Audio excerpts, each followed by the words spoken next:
citizens who were interested in economic development issues, what would we ask them to do for us? So that's something that we'll continue. But we did get a lot of people give us their names and email addresses so that we can contact them.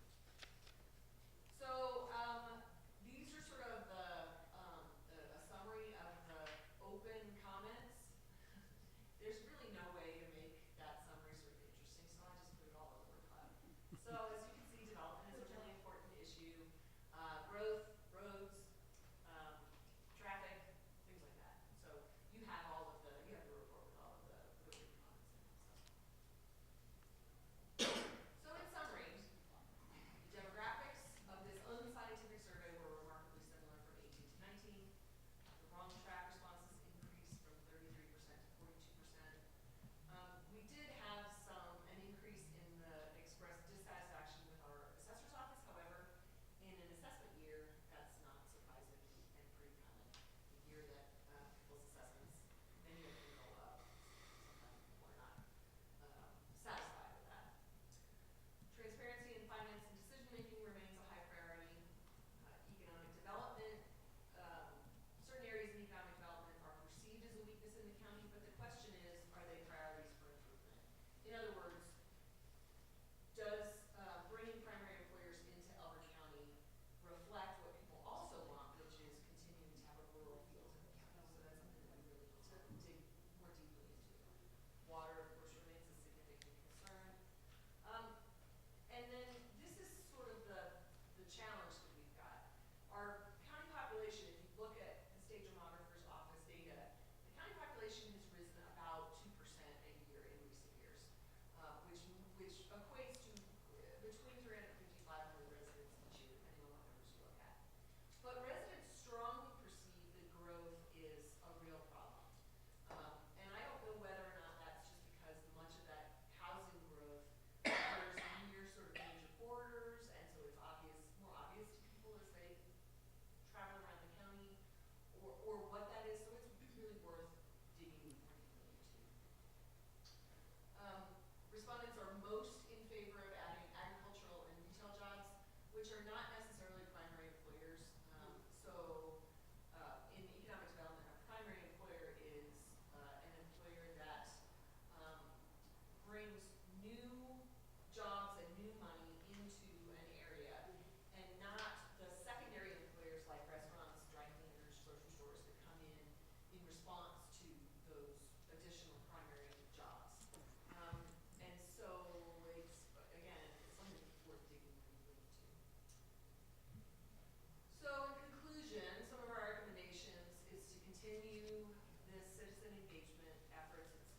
It's congruent with a lot of elements of our strategic plan. But since very little has changed from 18 to 19, we suggest maybe conducting the next survey in 2021 rather than in 2020, because I would imagine that the effort will not result in a whole lot of difference in terms of the responses. And we'd also like to explore moving to a benchmarked and valid and reliable community survey. So there are vendors out there, National Community Survey, Flash Vote, a couple of other things, that collect survey data from large numbers of local governments.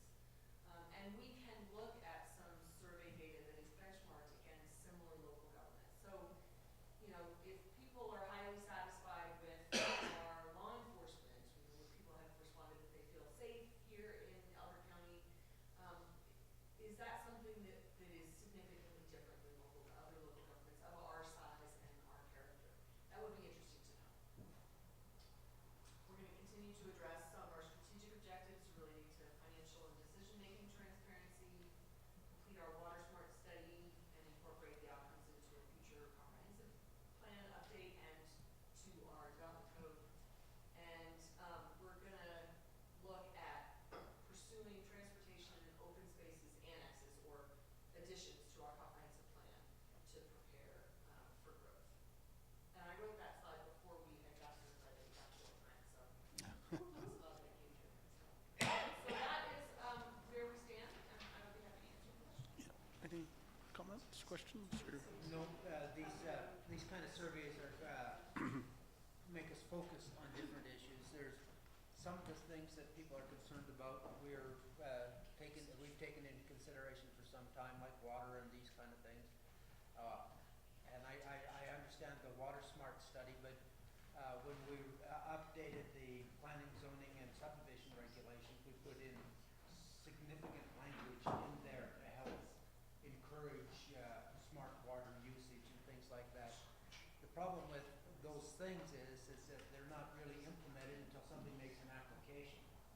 So as we move forward, I think that some of the things that were suggested in the prior year's study have been taken into consideration, but the whole thing is, and this is one of the great frustrations for me, is that you don't see results right away.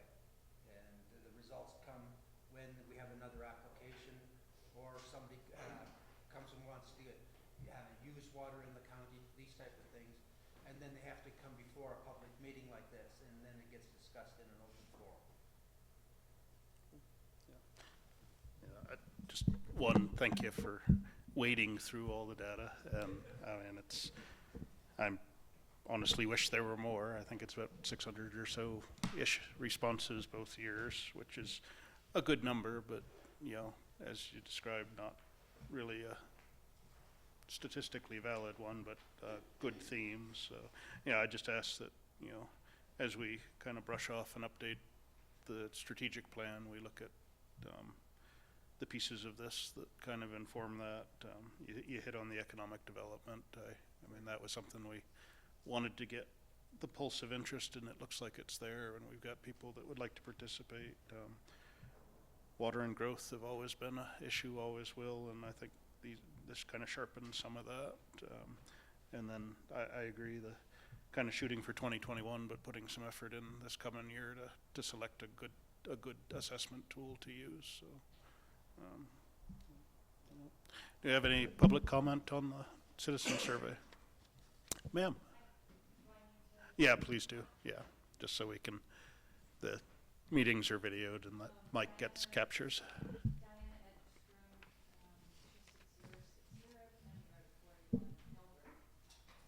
One of the things I noticed on here especially was the, 42% of residents feeling we're on the wrong track, 75% concerned about growth, and then when you had the slide about the different housing options, there was a good response to people looking for 5 to 10 acre developments. I have to admit I'm not familiar with the master plan and such, but I'm wondering, do we have something in that plan that addresses sizes of lots, acreage for development, so we don't, end up like? Yeah, I was going to say most of what is in the plan draws what water usage is appropriate, or what types of, for larger acreages, the individual wells permitted through the state with water allocations, septic systems. As you get into smaller, denser communities, to more effectively use the water resources we have, to deeper wells and central systems, and supporting water reuse if for those areas. But Well, aside from the water portion of it, do we have a plan, or are we looking at a plan that would incorporate what would be the minimum size of acreage for housing? no, ma'am, we do not. That's application by application to. Can I ask if there's a reason? Because again, rural lifestyle comes up in these surveys, and obviously Yeah. this is something important to me, so Yeah. those are the things I'm pulling out as I'm Yeah. going through this. 75% concerned about growth. So how does the county react to that? And, do we take that into account to say, hey, maybe we need to look at, specific acreage sizes, minimum acreage? Yeah. And If we're not, I would just ask. no, and I would say those. Worth Yeah. a look. Yeah, and those are also governed by zoning. So any zoning changes, again, there's very public processes for application by application to, yeah. And I would say now that we've got 96% of the property in this county is zoned agricultural. There are obvious areas of high growth, and that's driven by where people want to live in relation to their jobs. So there have been certainly changes in individual neighborhoods, and that affects the people that live there greatly. But again, you have to look, when we talk about the county, we're talking about the whole county, and the character of the county has not changed dramatically. I know the individual neighborhoods do, and it's a difficult one everybody struggles with, but thank you. Okay, thank you.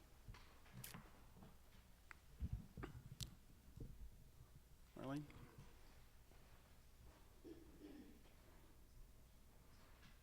Roads, 33,300 Ridge Road. I appreciated the survey. I appreciated that it's up and running and we get to see it. That's the part of the transparency that the citizens love and adore. I wonder, I didn't hear Eileen say what was the cost of the citizen survey. It was the cost of Eileen's time and a free survey monkey. And so And Sam's direct oversight of Eileen. So I guess my 2 cents worth would be, why not do it again in 2020 since there isn't any outlay of cost? You're still going to get information from citizen unless you are not wanting that in 2020. And then to focus, like you said, on maybe, upgrading the survey style and, doing that in 2021, I definitely like that idea, but I don't like we don't want to hear from you and ask for input in 2020. well, I don't believe you heard that, but that may have been the way it came out. But I think Well, I mean, basically, okay, since there wasn't a cost. I take your comment. Yeah.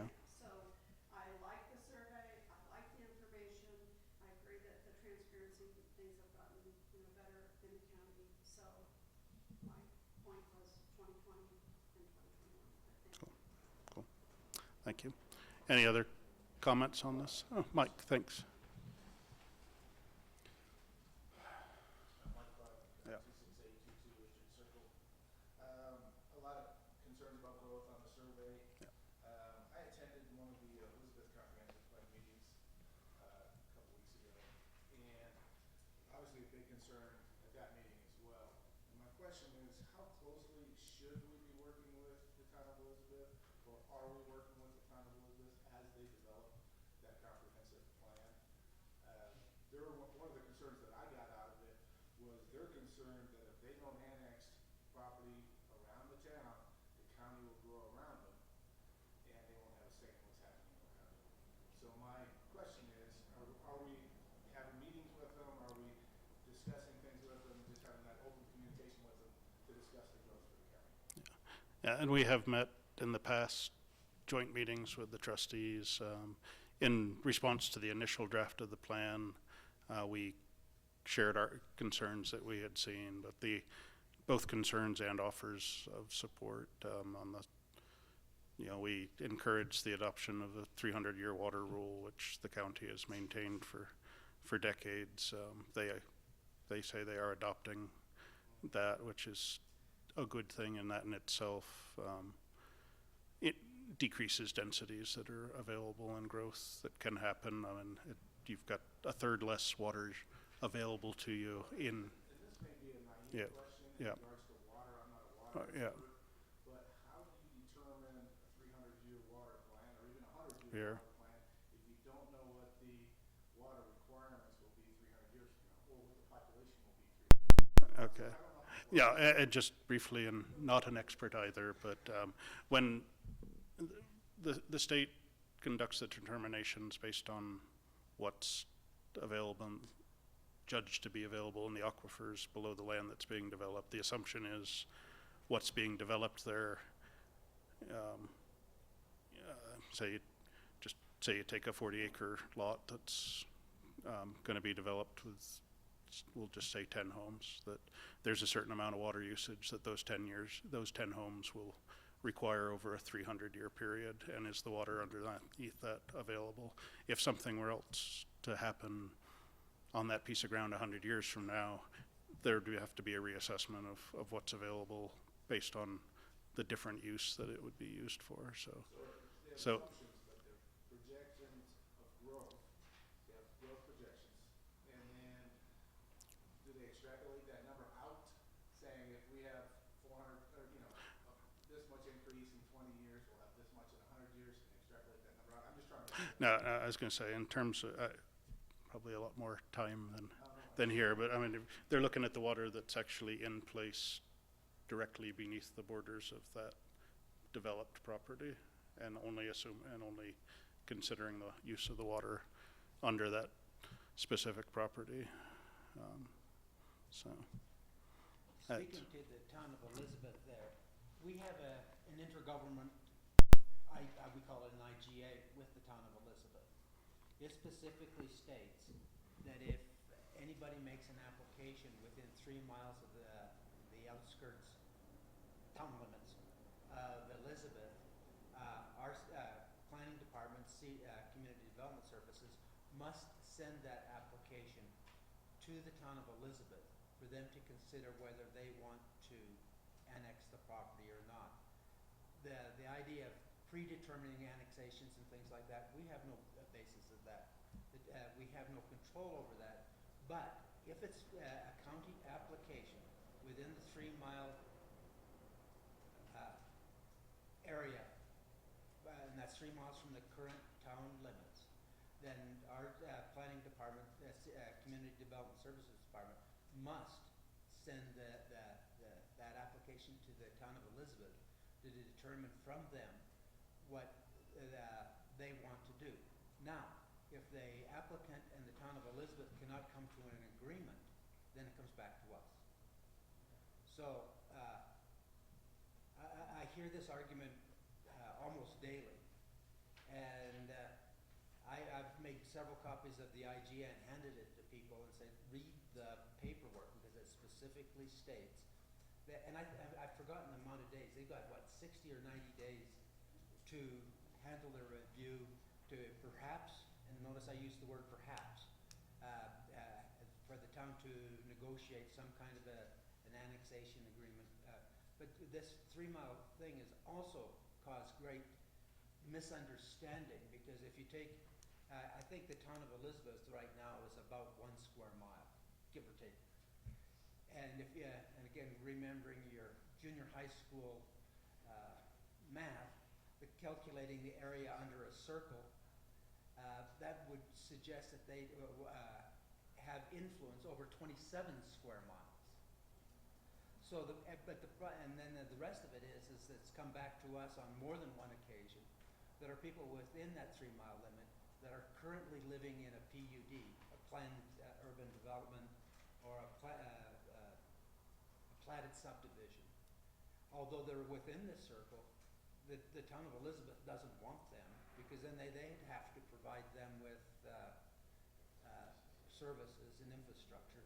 So the IGA makes us, forgetting about just the interplay between people, it also causes a legal interplay between the town of Elizabeth and the town. yeah, Thank you very much. I was just curious about Yeah. the interaction while they're developing. yeah, and Involved in that at all? yeah, it's at the staff level, some at the vision strategic level, some, and I kind of recognize I mean, we can all be honest that there's been a long period of time that Elizabeth did not want to grow, and that's local decisions, that's fine. But in that time, things like Wild Point subdivision came in.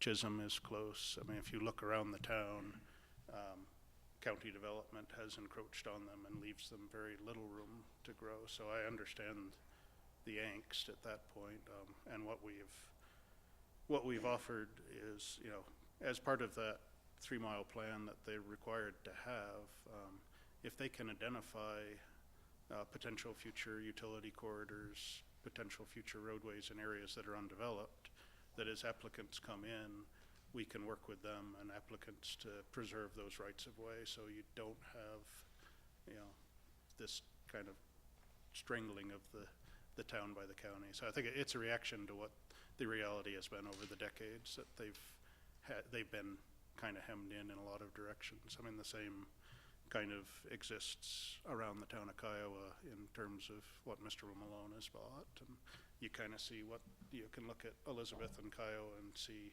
kind of two sides of a coin of a town that's been growing a bit over time and has been able to stay a little more vibrant, and Kiowa that's honestly struggles because there just is no place for them to grow and change. Not that they're looking to explode, but yeah. I appreciate your time. Yeah, thank you.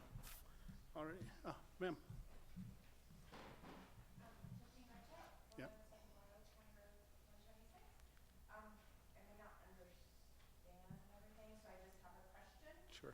So they have the option if the 3 mile outside, right? And then you send it over to them and they can determine whether or not they're gonna annex? Yeah, that was probably a little But that's kind of overstated. It's right? the annexations are voluntary in general, so, but the first, yeah, kind of a right of first refusal So my question is, let's say that they go 3 miles out and they say, yes, we wanna annex it. Does the 3 mile rule apply to after that's been annexed in? Can they go 3 it miles does, out after that? it does move their borders outward, but Okay. I would, I mean, So they are continuing, if they choose to annex those in, then they can go out another 3 miles. And then I understand that they have to be able to provide this services. is and all right. that, but just kind of in general, But If they would your choose question is a to. good one, but the one thing is they can't annex you if you don't want them to. even with that 3 mile rule, Right, right. Annexations, yeah, the only way a town, yeah, you have to what? You have to agree to it. yeah, You have to agree to yeah. So the it, annexation. yeah, you cannot be annexed unless you choose to accept being annexed. Or you have to So with apply the for. 3 mile, the people that are within that 3 mile annexation or potential annexations, they would have to agree to it? You Yes. have the choice. Yeah. Which some do and some don't. I mean. Well, it's it's a, I'm just saying if it's going here and then it's going out and yeah. it's going farther, you know, and you look at, I mean, I guess I'm one of those people where I'm like 5, 10 acres. I don't mind a little bit of growth, but I would like to keep it, Yeah, you and know, where everybody kind of has their own space and nobody's encroaching upon others and we start to build up and. yeah, it's You don't want that. yeah, it's kind of, Out here. ma'am, well, kind of outside the scope here, but a large piece of land, the property owner is the one that decides. If it's an established community, there have to be votes of members of the community and large percentages that agree, so, yeah, yeah. And a lot of it, the 3 miles does, when you look at a town the size of Elizabeth, look, it is dramatic compared to the size of the town. And this is kind of the victim, we're the victim of statutes passed in Denver that cover the whole state. When Denver and Aurora were just exploding across the plains, that 3 mile limit per year of annexation is what was put in law by the state, but it applies to all statutory towns. So if you're a Denver or you're an Elizabeth, the rules or the requirements stay the same, so. Yeah, you see it in Parker, you see it in Casablanca Yeah. gas stations. Yeah, Now it's, I mean, it's huge. It's just Right. like the city is just continuing to come out. Yeah. And they're almost interconnecting and you're not having any river girl. So I was just curious about that. yeah. Thank you very much. You're welcome, yeah. The main reason for the 3 mile rule is if you got a grant from the state for Department of Local Affairs for your comprehensive plan, they require that IGA agreement between the town and the counties. And that's just so that you can communicate and essentially know what each other's doing. It doesn't necessarily say that the town can tell us what we have to do, or we can tell the town what they have to do, but it's hopefully a way of communicating between the two government entities entity so that everybody knows what they're doing and, you can comment and try and, so one isn't overstepping the other, entity. But that's the main reason is, we have one with, Lyman, because they come within 3 miles of, Elbert County, but a lot of that has to do with doing the comprehensive plans, and that's what's required is you have that 3-mile IGA agreement. Okay. All right, thank Yep. you. Cool. Nope. Ma'am?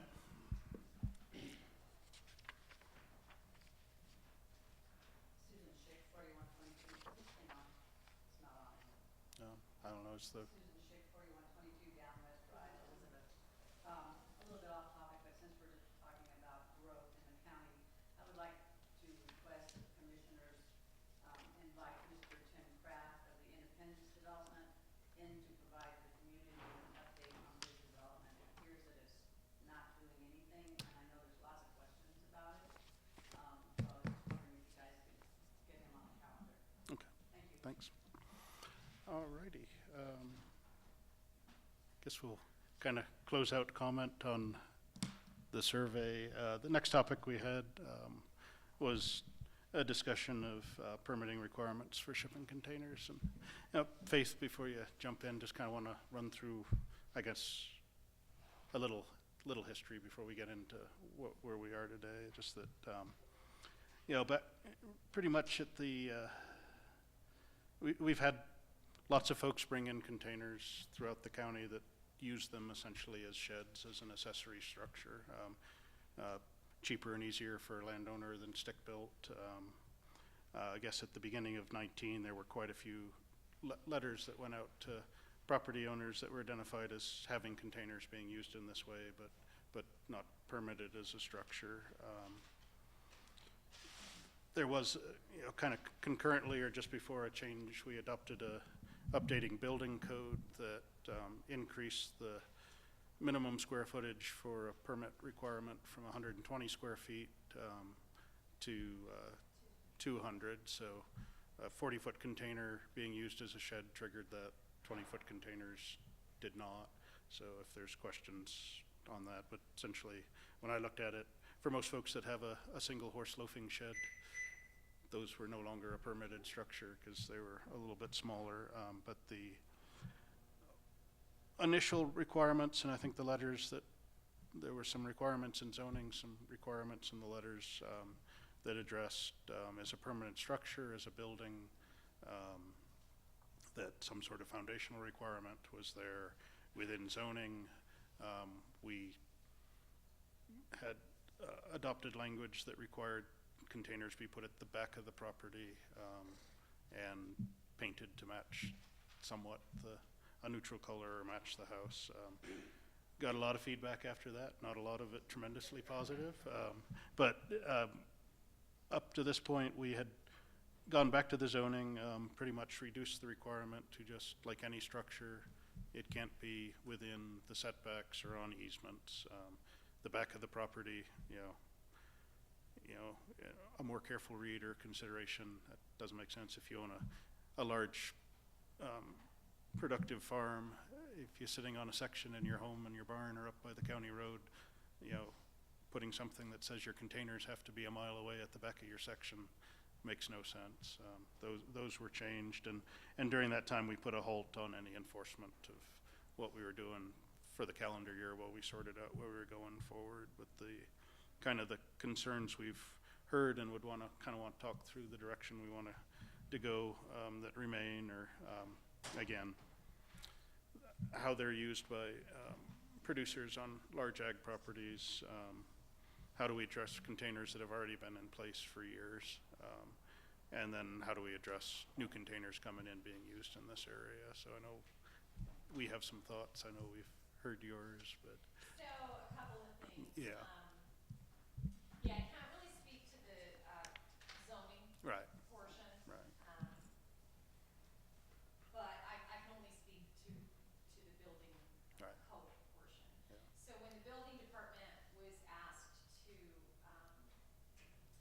create a policy or procedure regarding shipping containers, we had to make that policy or procedure relate directly to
So, and just what we've looked at, and I don't know if you want to, Yeah, I'd just like to Talk make a a couple few- comments, is it, you know, when it was it in January or that we adopted in 2019, we adopted the The original policy was effective January 1st, Yeah, 2018. International Bill of Code, and I've got to say that I stumbled when I read it. And the reason I stumbled is that I got caught up in the design guidelines related to fire codes, electrical, and all structural, all of those kind of things. And as I read it, it never occurred to me that implementation of parts of it might be implemented retroactively. And to me, the first test of any new regulation should be, is it reasonable? And the reasonable test for doing something retroactively never passes the test in my mind. And then I'll give you an example. If somebody comes to you to get a permit to replace the roof, you don't make them replace the roof before they want to replace the roof. So that means it's proactive rather than retroactive. The building, the shipping containers, in my mind, I don't mind if you have permitted in the future, but making people permit them retroactively makes no sense to me whatsoever. The agricultural thing, I have mixed emotions about it. Much of my background is ag. I would always have liked that I can build anything I want on my ranch without having to talk to you at all. And people say, Grant, grow up. So, you know, there's a balance in there somewhere, and I'm not quite sure what it is. As far as the existing containers, I would like to suggest that you develop some kind of a program where people can just basically identify the existing containers, either by VIN numbers or however they're identified, or a photograph that's dated, or something that identifies the container and its location, and it was in place by, and I'm suggesting that you allow 6 months, and if you argue, say 4 months is the right number, or I would argue 8 months, it doesn't matter. Some reasonable amount of time for the owners of these containers to just basically go on record with you, with your department somehow that says these containers exist. And then therefore they're not subject to future or retroactive regulation. I think there's some, and again, as I look at the regulations, and I've read them twice since we approved them, which was, I should have understood them better in the first place, is that, you know, some of these foundation requirements and things like that for stuff that comes 10,000 miles on a ship puzzles me a little bit. Again, that's just because it's in build. But this is a special situation. So that's what we'd like to do. We'd like to consider it as more of a special situation or a special And Yeah. one of structure. the other things I'm going to say categorically, this has become an emotional issue for a lot of people. And being an engineer, I don't like to handle emotion, I like to handle facts. And the facts are those buildings are there. So if you can come up with some kind of if you feel it's appropriate, a registration for free, that they just did it, and you might be able to do it online, I don't know, is that identify those that are there and giving them a holiday window or whatever the right term is to get it done, then I think we'll be able to dispel the emotion that's out there on the street. It's real. Yes, right now there's discussion about an amnesty period. But yes, we're considering all sorts of options for existing containers. But we need so to that- get it done. And the reason we need to get it done is if we don't get it done, then the public will continue in their emotion rather than. Yes, sir. Yeah. Yeah, absolutely. I've said everything I need to say. I don't know, my problem I have a lot with a lot of this stuff is, you know, we say we want less government, but it seems like every time we turn around, we're getting more and more regulations, and we're not really realizing the consequences of a lot of this stuff until until they actually go into place, and then we're trying to react and make it reasonable for everybody. And I don't know how else we're gonna do it, but I think we really need sometimes to think a little more about some of the stuff that we're putting in place. And I realize the position you're in, you're just looking strictly at a code, and unless there's variations, you really don't have much choice. So it's not really on your portion, it's on ours, I think, to look at what we're doing and what the consequences are, and if they do have negative consequences, we need to get it fixed. Yeah, I was going to say that I agree with what they said. I had a couple of suggestions and have had a lot of time to reflect on what we've heard with this. And I think some fixes, and some of this may require code amendments, or I think we'll need to probably sit down in a workshop to figure out the mechanics of how we do things and do them correctly, that we're not just kind of doing a hand wave, which the county has done on a lot of things for a long time. But first, I'd really like to consider, I mean, I know there was a period of time decades ago where we did not permit unoccupied ag structures on ag land.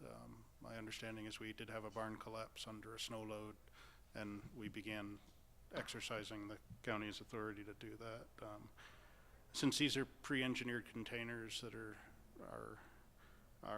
designed to withstand a lot more than we're ever going to see in Elbert County, my first suggestion is we look at exercising our statutory authority to waive permitting for the use of these on ag land if they're unoccupied structures, and I think they fit the bill on that. And that's one I think we do have within our authority.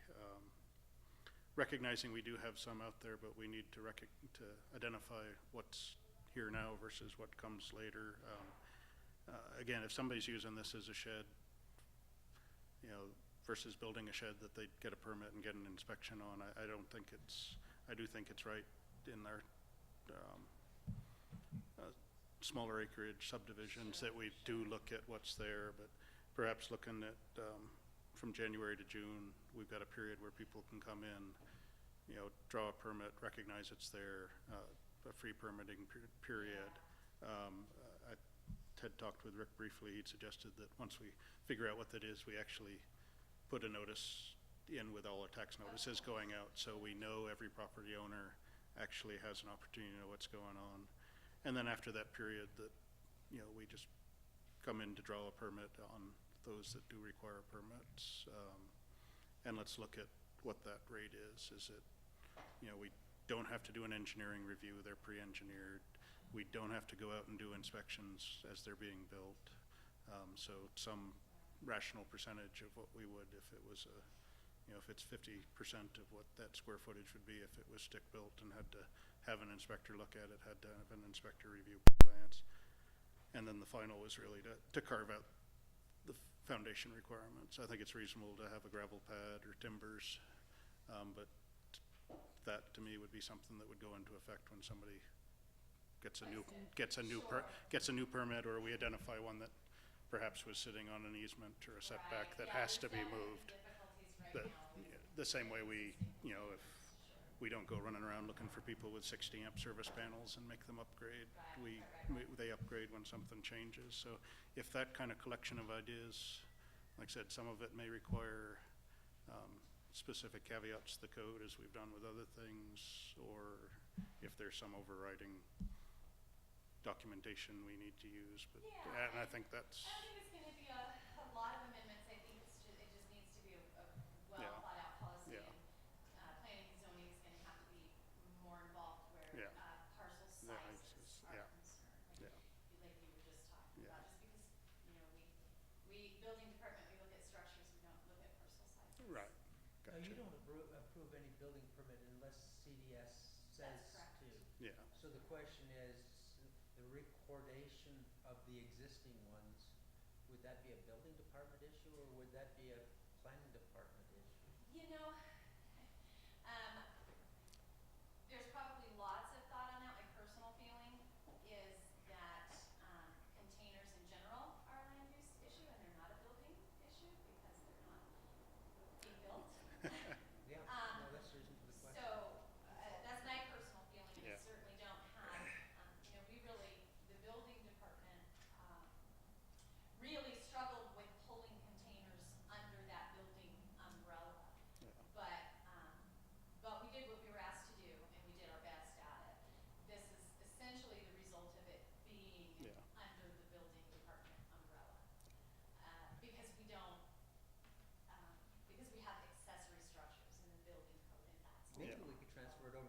NHS, and then we don't have to hear about it.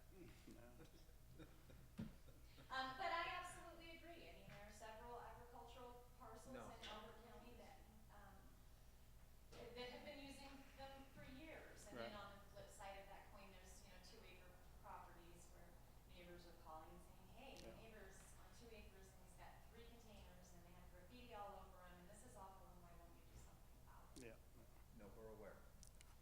So, So, But there's definitely a lot more discussion to be had, and I agree, Yeah. we need to hurry and get something yeah, done. and my because thing we was need answers. before we get close to the holidays, so folks that knew that they had this year Yeah. for final guidance that it's out. But I think a substantial amount of time once we have we've decided the final version is needed just to make sure the word is out and people aren't getting caught short, and as rational as we can be. I mean, I think I don't,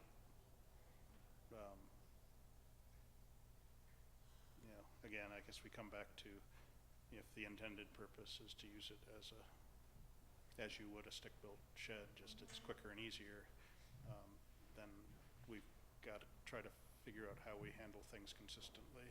Yeah. Because, I mean, for the areas where people are complaining about 3 containers coming in covered with graffiti, if we don't consider them a structure, we're making it preferable to drag in more containers. There's And a lot to consider, yeah. where they're used in the agricultural world, I'd be very happy personally, and that's something we'd have to vote on, is to waive it on ag land, Sure. just because to me it's not much different than another type of implement. That it's preserving your, the investment if you're keeping your tractors or your bobcats in there, and that's, anyway, I think just if we can schedule something with all the players so we can kind of work through the real mechanics of what we want to do going forward. So, do you have anything to add? Or any? well, I think there's a consensus is we gotta do something. Yeah. I think you're right. And, this is one of those things that, and I like the way Rick put it, he did it very politely, is sometimes when you adopt something, you don't know the ramification, or all of the ramifications until different people are exposed to the issues, and then we have to handle it. That's all I have. Alrighty. Is there any public comment on this? Ma'am?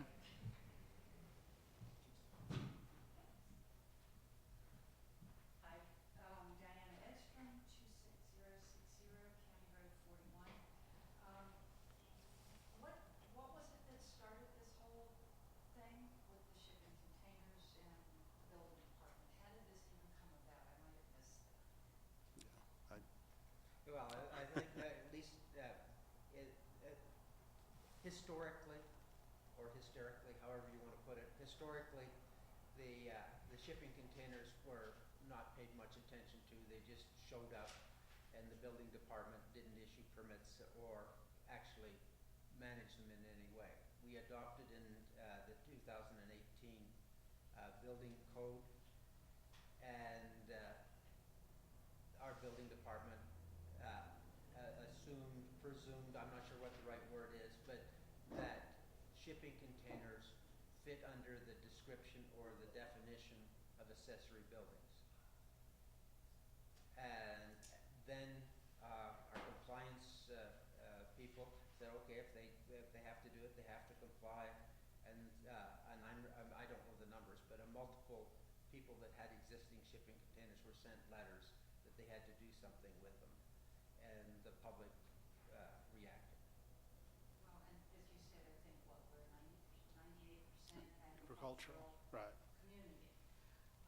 But and I understand that, but I guess what triggered the building department to decide to pull shipping containers into the building department as an accessory building? Yeah.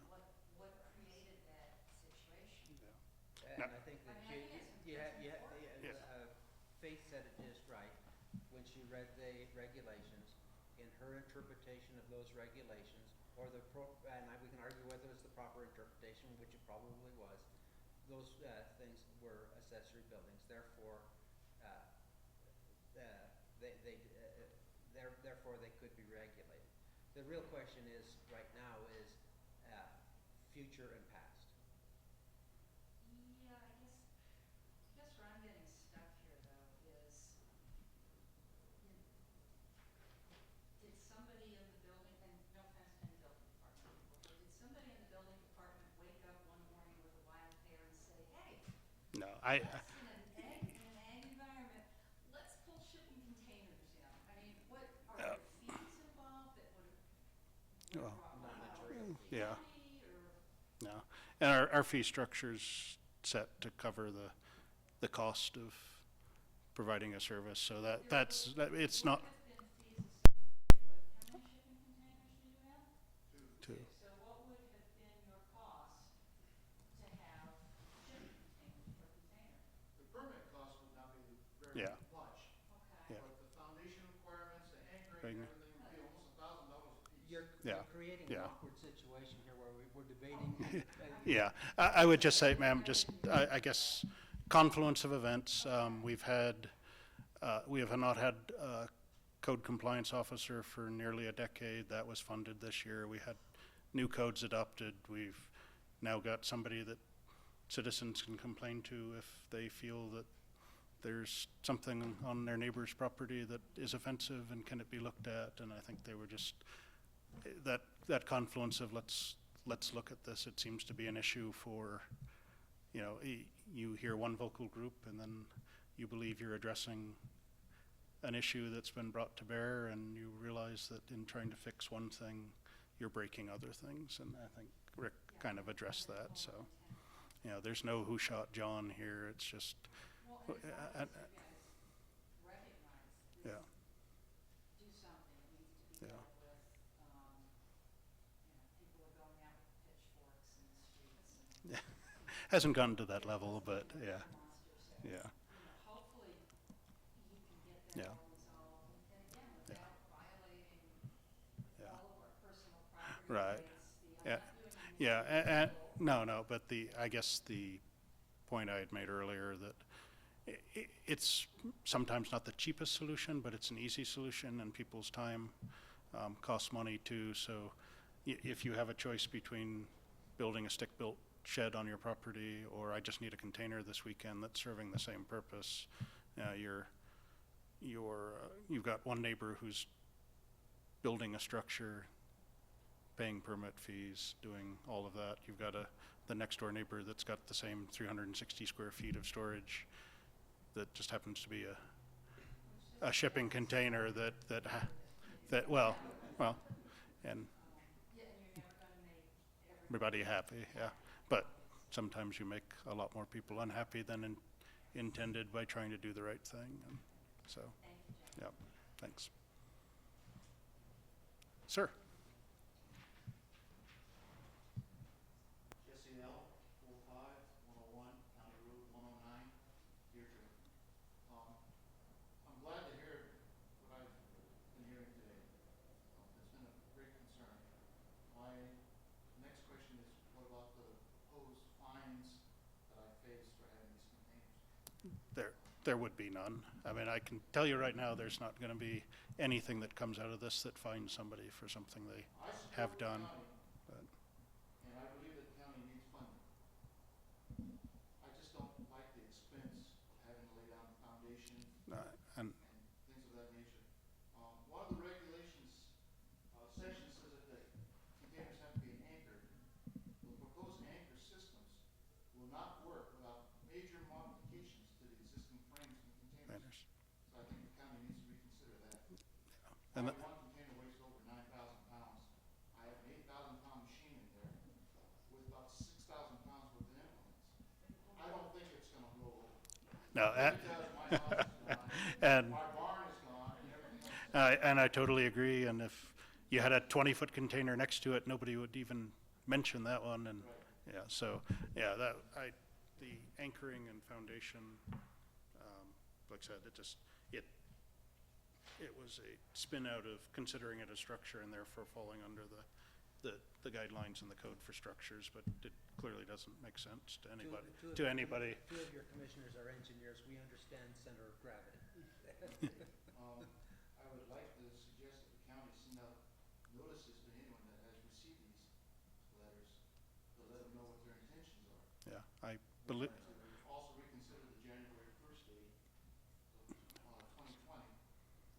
Um, I've talked to a lot of my neighbors, and they're all very concerned and are looking into this. They've told me to go ahead and get a lawyer and fight it in court and everything else. I would prefer not to do oh, that. no, We don't need to be calling that kind of attention to our county.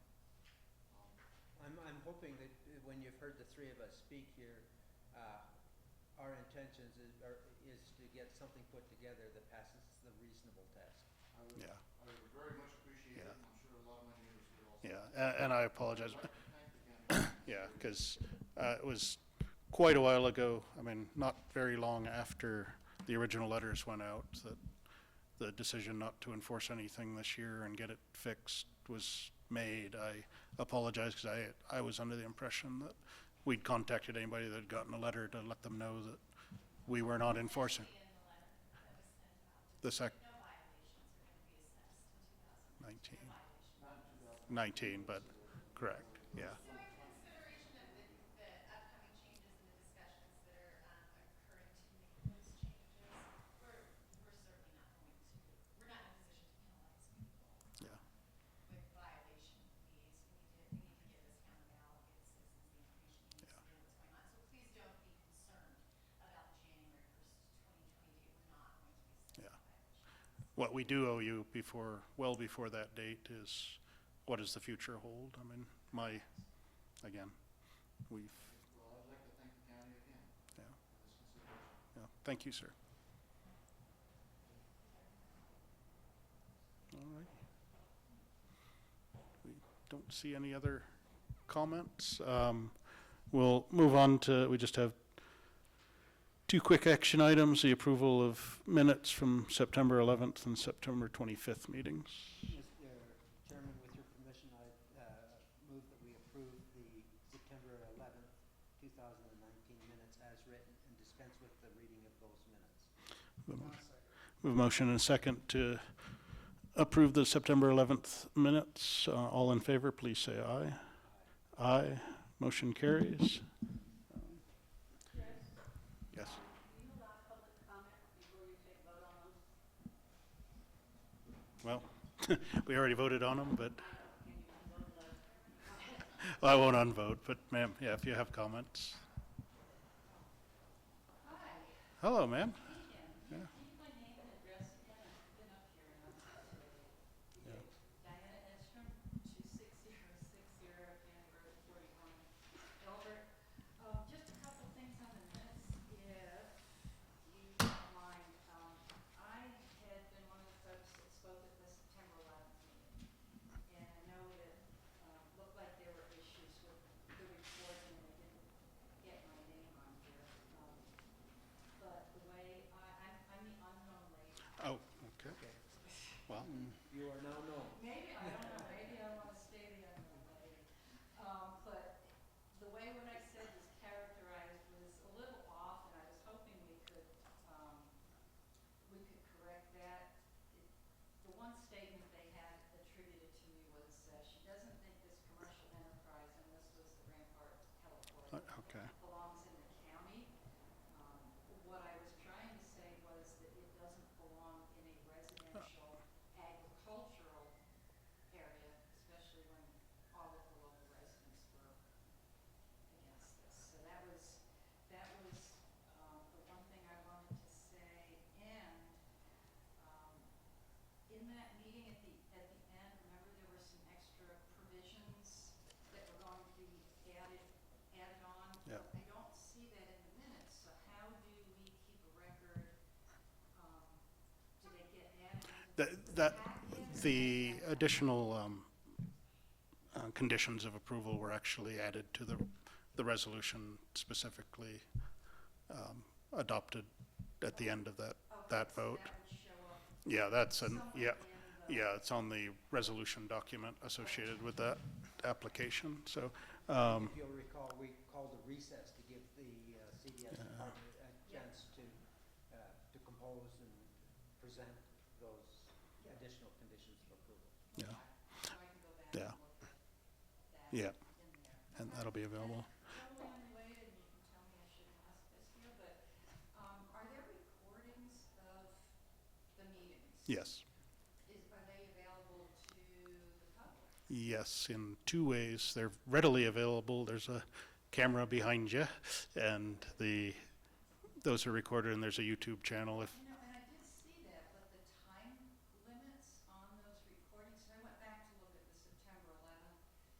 It only went up until the break. It was like an hour something. So that whole okay, part yeah. wasn't in there.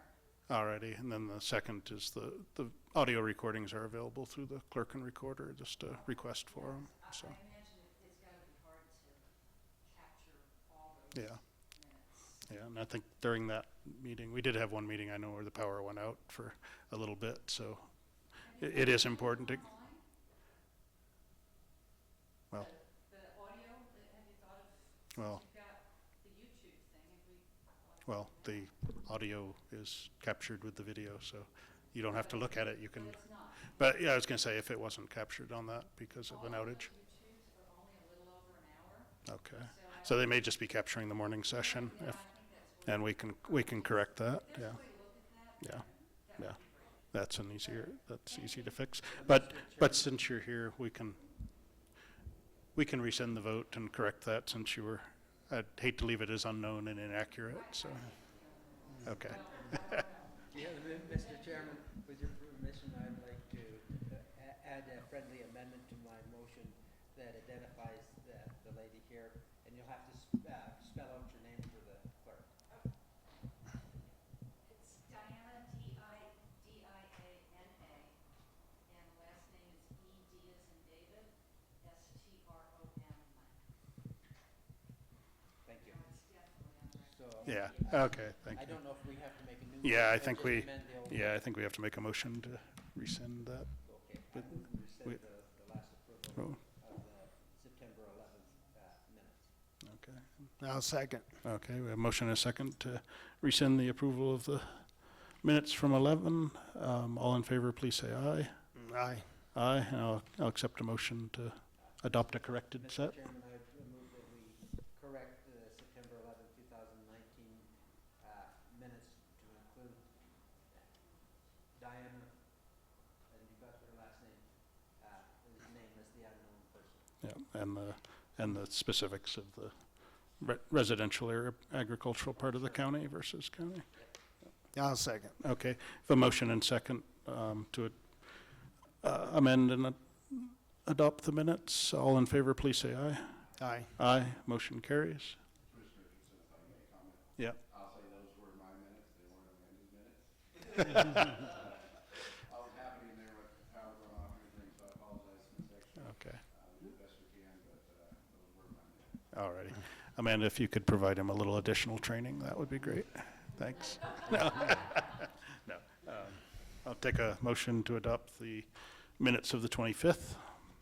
I'll make a motion, we adopt the minutes for September 25th, 2019 minutes and suspense with the reading.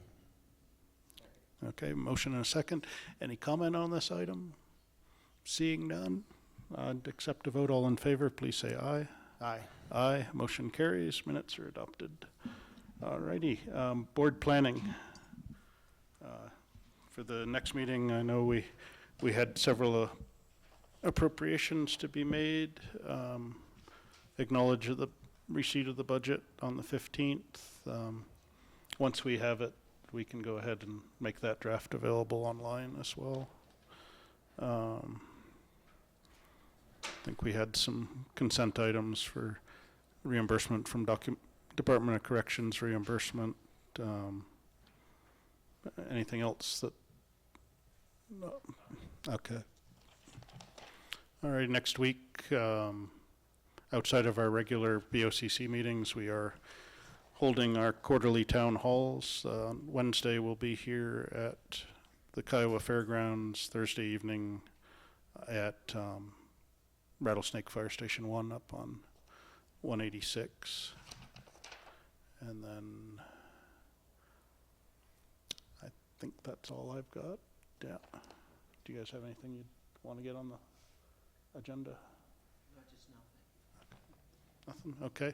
Then we're in recess till 1300 and we'll handle land use items at that point. We've got one application for split of a 40-acre parcel into 220s, I believe. So.